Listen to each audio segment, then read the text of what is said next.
Well, hey there, and welcome back to this book study on The Anxious Generation by Jonathan Haupt, how the great rewiring of childhood is causing an epidemic of mental illness. If you've now made it here to chapter 5 of this book, I'm sure it's having an effect on you.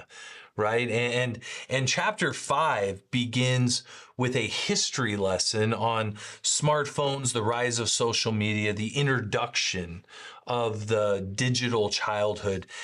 You know, and as I was reading this history, I was struck at the spread of these things and how they were developed and how underprepared we were for the effects it would have on us in our society.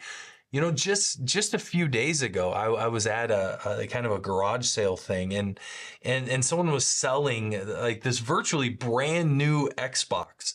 Great price. It came with some games, and I hovered over it. I'll be honest. I hovered over it. I looked at the games. I looked at the controllers it came with. It made me start thinking about like the gaming consoles I grew up with, from like the Nintendo. Yeah. Nintendo, like the first one, Nintendo 64, Sega Genesis, Dreamcast, right? We got into PlayStation. I started thinking about the games that I would play on there. And then I read one of the games and it said, exciting virtual world to play with kids from all over the world. And I had this moment, right? I had this moment. I was looking at the technology of today, and it just hit me how different it is from the technology I grew up with. First, I felt super old, but then I had a thought of what would this gaming device do in my daughter's life, and what effect would it have on her childhood? Like, my daughter's only 8. We're already competing hard with screens. Daddy, can I watch a show? Daddy, can I watch videos? Daddy, can I play on my school Chromebook? Man, she doesn't even have a phone or a tablet or any screen that is really her own. And I already see the addictive qualities of these platforms.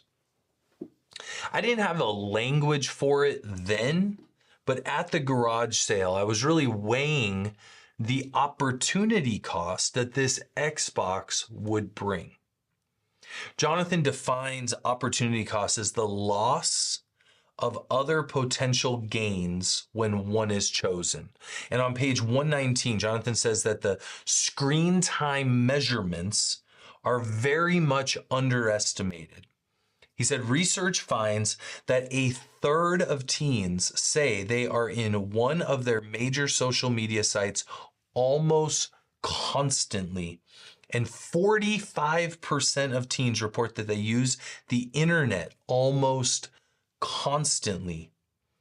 So even if the average teen reports just 7 hours of leisure screen time per day, if you count in all the time they're actively thinking about social media while multitasking in the real world, you can understand why nearly half of all teens say that they are online almost all the time. This means around 16 hours per day, 112 hours per week, in which they are not fully present in whatever else is going on around them. Now, this kind of continuous use, sometimes 2 or 3 screens at a time, was simply not possible before kids could carry around these screens in their pockets.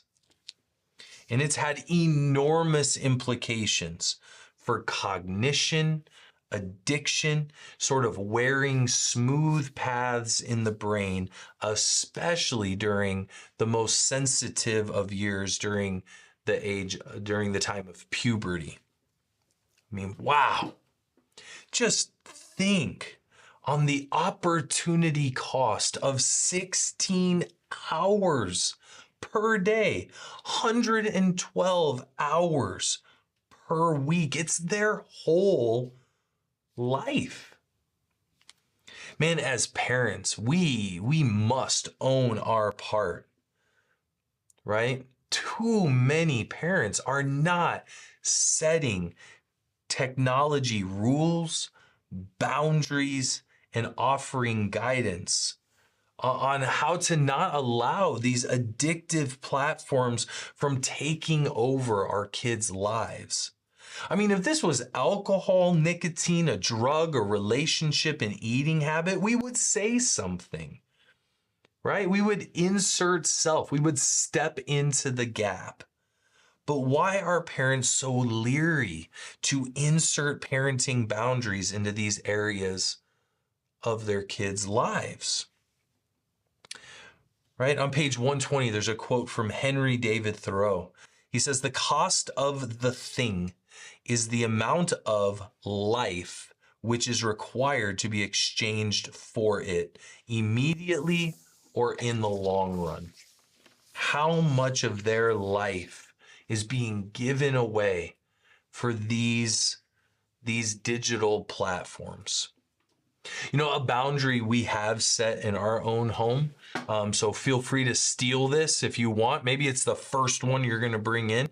Or maybe it's the 100th one you're going to bring, or maybe you already do it. But the boundary we've set in our home is that we have screen-free rooms, meaning bedrooms. Screen-free bedrooms. No phones, no tablets, no TVs, no gaming consoles in children's bedrooms. We'll allow them to take it up there for a time during the day, but phones must be docked in the kitchen at a certain time every night, and they cannot be picked up again until a certain time in the morning. We also have very strict ways that we set up the phone, protections on apps, things they can and cannot download, contacts that they cannot add more of, and etc. And there's ways of doing that, right? Now, I would encourage you, now these are pretty basic, all right? We're learning as we go, kind of what is best and how we maneuver our way through it. But we have found that those particular boundaries to be extremely beneficial in the kiddos' lives. And we have to see that the phone, it is rewiring our brains in so many ways. And in one of those ways, we're seeing this slow death of attention spans all over society. I mean, fewer and fewer people. It's crazy. I'll ask people, a lot of times like, oh, do you like to read? And the amount of like kind of that going into the younger ones that are like, no, that they just don't read. They literally don't have the attention span in order to accomplish a book. Fewer and fewer people reading books. Fewer and fewer people can engage in long conversations on one topic. Fewer and fewer people can invest in new abilities that take time to learn. And I think the majority, a lot of people are just sort of what I call nickel and diming their existence away through 30-second to 60-second clips at a time. Page 131 describes what makes social media platforms addicting by design. And I want to recommend a resource to you for your family to watch. You'll probably have to Google where it's streaming right now. It is worth a look, even if you got to rent it on like Prime or something like that. But it's a documentary that first aired on Netflix called The Social Dilemma. The Social Dilemma. And this documentary looks at the development of social media and the goals it has for who engages it. Bottom line, it is harmful to a growing, maturing adolescent mind, especially in the age range of 10 to 14. Many things can be addicting in life: vaping, tobacco, video games, unhealthy foods, gambling, etc. How do we address social media in the same way we might address these other topics? An antidote for anxiety is action.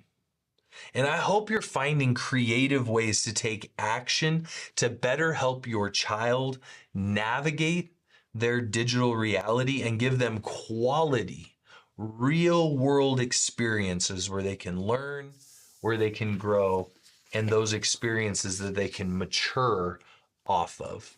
Well, thanks for joining me for sort of a look over on chapter 5. And in our next video, we'll be in chapter 6 of The Anxious Generation. We'll see you then.